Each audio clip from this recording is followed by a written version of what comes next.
Bonsoir, Bonsoir, ça va? très bien. Très bien, donc on rappelle que c'est Monsieur Bouzid Idriss Rami. Voilà, de l'Association des étudiants en médecine et jeunes médecins Le Souk de Constantine. Bonjour, Monsieur Rami Bouzid, ça va? Vous allez bien? Très bien. Alors, vous venez tout juste de Constantine, c'est ça? Oui. Oui, merci à vous d'avoir fait le déplacement. Et je précise juste après une garde, D'accord. c'était pas de tout repos. D'accord, j'espère que ça va, ça s'est bien passé votre vol, vous êtes arrivé à temps. Bah, il a été là vraiment à temps. Franchement, même Oui, avant l'heure. enfin, par route, je préciserai. Ah, Encore pire. d'accord, ça vous permet de découvrir le paysage, Voilà. notre beau paysage algérien. Notre beau pays. Ouais. Très bien. Alors, parlez-nous un peu de votre association Le Souk de Constantine. D'accord. Alors, c'est une association qui regroupe des étudiants en médecine et des médecins fraîchement diplômés. Aujourd'hui, elle compte presque 200 membres.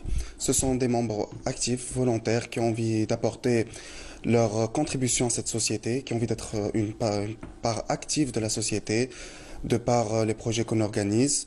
Il faut savoir que c'est une association très large, de par son nombre de membres, ce qui est assez exceptionnel.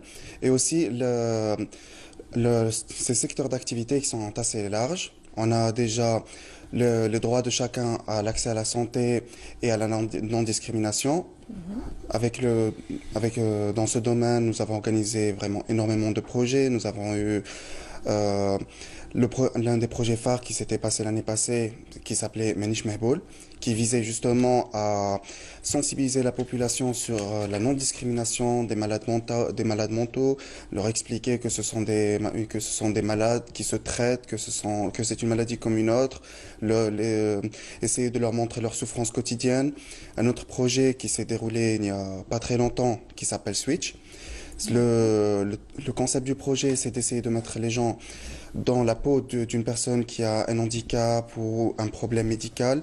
Par exemple, on demandait à des gens d'essayer d'accomplir une tâche du quotidien, par exemple en faisant comme si elle n'avait qu'une seule jambe, ou bien on leur donnait des lunettes spéciales qui rendaient la lecture difficile pour leur montrer comment un enfant dyslexique essayait de lire tant bien que mal. Nous avons aussi, vraiment, nous avons fait énormément de choses. Oui, des campagnes de dons de sang dans des mosquées, dans des universités, au centre-ville. Et ça reste un seul domaine d'activité, hein, parce que le prochain, c'est l'un des plus larges, la santé publique. Là, pour bien le comprendre, il faut voir un peu le contexte. Parce que ce qu'on voit dans les hôpitaux, c'est que les patients qu'on reçoit, très souvent, ont un diagnostic très tardif. C'est qu'ils ont une maladie parfois très grave, qu'ils ont laissé traîner pendant des mois. Et pourquoi donc? Pourquoi on arrive vraiment on va dire, à une étape où notre état de santé est aggravé? Justement, c'est là le problème parce que la population n'a pas vraiment une culture médicale. Ils ne savent pas quand est-ce qu'il faut s'inquiéter, quand est-ce qu'il ne faut pas s'inquiéter, parce que ce qu'on voit dans les consultations, c'est que parfois des patients viennent alarmés pour une maladie qui est vraiment très bénigne, parfois même un rhume, hein. C'est la vérité de ma garde d'avant-hier, parfois même un rhume. Alors que à l'inverse, parfois nous avons des patients qui ont quelque chose de très grave, mais qui ne le savent pas. Qui ne le savent pas. Et, je prendrai un exemple d'une garde que j'ai faite où des parents avaient ramené un bébé. Pourquoi? Parce qu'il n'allaitait plus, mais en fait il était en arrêt respiratoire. J'ai vu des patients avec des cancers qui se traitent, hein, parce qu'il y a certains cancers qui ont une très bonne réponse à la chirurgie, à la chimiothérapie, mais qui viennent vraiment à des stades avancés où c'est vraiment catastrophique, où le médecin ne sait plus quoi faire, hein. Vraiment, à certains stades, il n'y a plus grand-chose à faire. C'est pour ça que nous voyons l'importance d'informer la population sur quand est-ce qu'il faut aller voir un médecin, quand est-ce qu'il faut s'inquiéter, ce qu'il faut faire, ne pas faire. Et vraiment, nous avons fait beaucoup cette année là, à ce sujet, de par plusieurs campagnes de dépistage dans le secteur de santé publique. Bon, avant de nous Oui, parler de vos campagnes de sensibilisation, ce que je voulais savoir, c'est est-ce que tous les bénévoles sont des médecins au sein de votre association? Alors bon, ils sont tous étudiants en médecine ou médecins, oui. Bon, parfois nous collaborons avec des parties externes, mais ça reste dans le cadre d'une collaboration, pas de, Ce ne sont pas vraiment des membres à titre complet, mais c'est plus une collaboration. Nous collaborons avec énormément de personnes, que ce soit des personnes de différents secteurs, des étudiants de différents secteurs, en télécommunications, parfois en pharmacie, des paramédicaux, sans parler vraiment des entités extérieures avec lesquelles nous collaborons, que ce soit l'hôpital, surtout l'université, la faculté, parfois des services. Par exemple, dans l'une des campagnes de dépistage, nous avons collaboré avec le service d'oncologie de Constantine. Donc ça reste dans le cadre d'une collaboration. Et généralement, est-ce que ça se déroule, vos activités, vos actions? Est-ce que c'est au niveau de l'université, au niveau des hôpitaux? Ou est-ce que vous sortez, vous êtes vraiment en contact avec... C'est littéralement partout. Il y a des conférences au niveau des universités, Oui. des ateliers, mais aussi des sensibilisations qui se font vraiment dans la rue, où on aborde tout le monde, tout le peuple qui marche là-bas. On les aborde tous dans des centres commerciaux, une fois dans un aéroport, parfois dans des petits villages reculés, mais vraiment, c'est un peu partout, oui. D'accord. Moi, je veux savoir aussi, est-ce que c'est facile d'aller vers des gens et essayer de leur parler d'une maladie ou de les sensibiliser? Eh bien, justement, je vous répondrai que ce n'est même pas nous qui allons vers les gens, c'est les gens qui viennent à nous. Quand nous faisons une campagne de sensibilisation, il y a les curieux qui veulent savoir ce qui se passe, puis quand ils comprennent que c'est un truc médical, là, ils sont curieux parce que ce qu'on voit, c'est que les gens ont énormément de questions. Vraiment, ils ont beaucoup à nous demander parce qu'ils ont vraiment envie de s'informer, mais on voit bien que ces gens n'ont pas l'occasion de parler souvent à un médecin ou à quelqu'un qui peut répondre à leurs questions. Donc, vraiment, le contact est facile parce que ce sont des gens qui ont vraiment envie de s'informer et de savoir. Pourquoi justement, la question que je me pose aussi, pourquoi c'est plus facile de communiquer avec les gens en dehors des hôpitaux? Parce que j'ai eu l'occasion de participer à plusieurs ateliers de sensibilisation, j'ai vu énormément de monde, c'est impressionnant, où on parle du sida, on parle du cancer, on parle de toutes sortes de maladies, alors qu'à l'intérieur d'un hôpital, on voit de moins en moins de personnes qui se déplacent pour se renseigner ou pour demander des informations concernant certaines maladies. Bon, là, ça revient... Bon, puisque ce sont des personnes qu'on aborde par hasard, donc quand ça revient au contexte de leur journée, pourquoi ils sont là. Quand ils sont dans la rue, ils sont là par hasard, et ils ont par hasard l'occasion de s'informer, donc ils viennent. Mais à l'hôpital, en général, ce sont des patients qui ont déjà un diagnostic, qui ont déjà un problème, donc ils ne sont plus au stade où ils doivent s'informer, où ils peuvent être sensibilisés. Ce sont des patients en général qui sont déjà malades, qui ont déjà quelque chose, et qui ont déjà un médecin traitant aussi, puisqu'ils sont à l'hôpital. Est-ce qu'on n'a pas cette peur de se dire que peut-être que j'ai une maladie Oui. et qu'une fois rentré à l'hôpital, on se dit oui, c'est fini pour moi, je suis sûre, si une fois que je mets les pieds dans un hôpital, c'est que je suis malade. Est-ce qu'on n'a pas vraiment cette peur chez nous, les Algériens? Eh bien... Je pense que si. On a peur de venir, on se dit là au moins on ne le sait pas. Une fois là-bas, si on le sait, on ne sait pas ce qui va se passer. Ça, Il y a un une peu des cette craintes, peur, je oui. pense. Il y a cette crainte, oui. La plupart des patients qui viennent à l'hôpital en général ont peur qu'on les hospitalise. On a vu beaucoup de patients qui viennent et qui après nous disent Rimchar Tahkmoun et je vais rentrer et tout. Oui, on a aussi les patients qui, parfois, on voit ça dans les campagnes de sensibilisation d'une maladie grave. Parfois, on essaie d'aborder une personne, viens, on va te faire tel test, ou bien, par exemple, pour le diabète, on va te faire une glycémie. Non, مش حاب نعرف. On voit vraiment des gens qui ont peur de savoir, vraiment, qui ont peur de savoir. C'est assez compréhensible parce que il faut noter que dès le moment où on vous a donné le diagnostic d'une maladie grave, votre vie change du tout au tout, irréversiblement du jour au lendemain. Si aujourd'hui on vous dit que vous avez un cancer, votre vie ne sera plus jamais la même.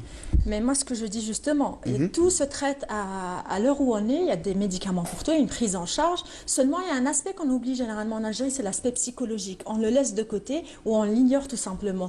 Moi, j'encourage toute personne qui ont des maladies assez lourdes d'aller voir un psychologue, de parler. Parce qu'en fait, on a cette communication qui nous manque, je pense, selon moi. Je pense qu'on manque de communication et on n'arrive pas à raconter vraiment notre mal-être. Et voilà, quand on Ça touche peut des nous faire médicaments. du bien, docteur Oui, Awali, bien sûr. justement. D'ailleurs, la présence de psychologues dans les secteurs publics, elle est indispensable. Dans les secteurs publics. Pour les maladies on doit- psychiques. On doit accompagner l'annonce de la Toute pathologie. maladie, oui. Justement, on doit Le moral est très important. On le dit Exactement, souvent, dans les oui. services hospitaliers, annoncer la maladie doit être justement, l'équipe hospitalière doit justement bénéficier des services de psychologues cliniciens. Oui. Afin d'annoncer ce genre de maladie aux patients, ça c'est mon point de vue. Bien sûr, c'est incontestable. D'ailleurs, le volet psychologique est très largement sous-estimé en Algérie. Mais c'est le cas. Nous avons des psychologues dans la plupart des services. Vous avez fait justement, vous avez mené une opération concernant les personnes qui ont des troubles psychologiques. Exactement, oui. Elle s'appelait comment l'opération? Manish Mahboul. Manish Mahboul. C'était, bon, c'est l'un de mes projets préférés parce que justement, ici en Algérie, il y a une très grande stigmatisation envers les malades mentaux parce que les gens ne comprennent pas. Les gens ont vraiment, ils ne comprennent pas que la maladie mentale est une maladie, que ça se traite, que ça existe. Nous, on voit vraiment une très grande stigmatisation vis-à-vis des malades mentaux.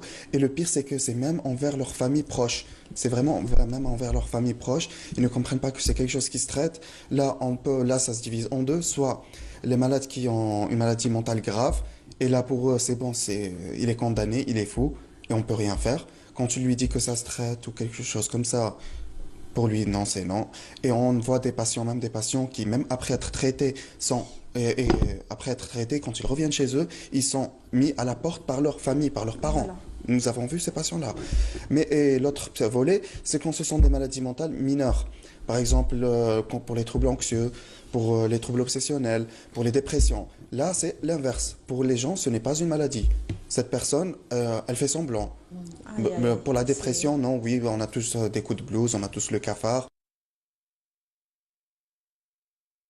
Pour les troubles anxieux, oui, tout le monde a peur et tout. Mais non, c'est une maladie, ça existe. Ça existe et ça se traite justement.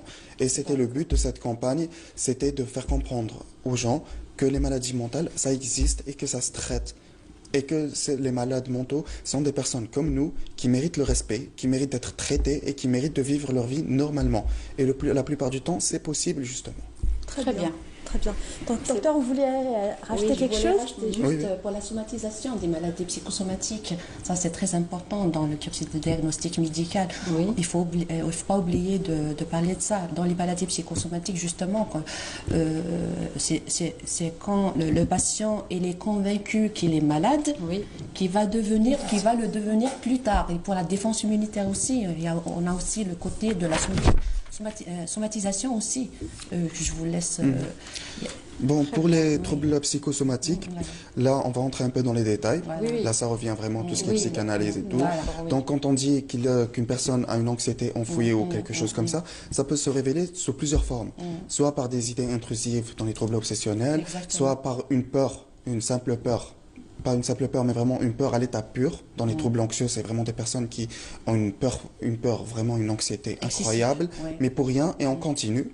Ça peut se révéler sous cette forme. Ou bien ça peut se projeter sur quelque chose, ce qu'on appelle les phobies. Une peur exagérée et sans fondement d'une chose, c'est une peur projetée.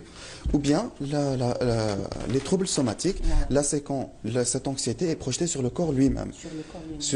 Mais là, justement, ça n'a pas vraiment autant de chances d'évoluer vers une vraie maladie, mais c'est plutôt